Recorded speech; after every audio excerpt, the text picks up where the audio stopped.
Menurut Bupati Buleleng Putu Agus Suratnyana, HUT Kota Singaraja dijadikan momentum untuk menggarap pembangunan di wilayah perkotaan. 2 tahun terakhir pemerintah fokus dalam menyelesaikan permasalahan di pedesaan, terutama perbaikan jalan pedesaan.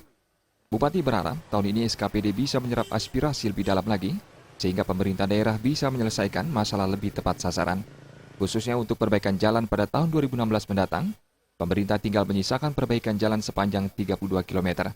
Pihaknya juga nantinya fokus membangun objek wisata baru dan objek kuliner baru di Buleleng.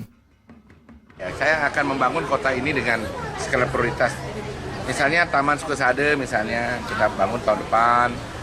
Rumah sakit kita mulai tahun ini, harapan saya 2016 juga baru bisa selesai. Itu pun memerlukan biaya yang sangat besar dan di bidang kesehatan itu monumental betul. Karena nanti masyarakat Singaraja di tahun-tahun mendatang tidak harus susah ke Denpasar, harus berobat mencari fasilitas kesehatan yang cukup. Di Buleleng pun nanti mereka cukup, tidak harus ke Denpasar, jarak tempuh kita kan panjang sekali. Ya. Salah seorang warga, Ketut Wenten dari Kelurahan Kendran Singaraja mengaku, dirinya sangat senang HUT Kota Singaraja diperingati. Melalui HUT Kota Singaraja ke-411, dirinya berharap pembangunan Kota Singaraja bisa lebih maksimal ke depan.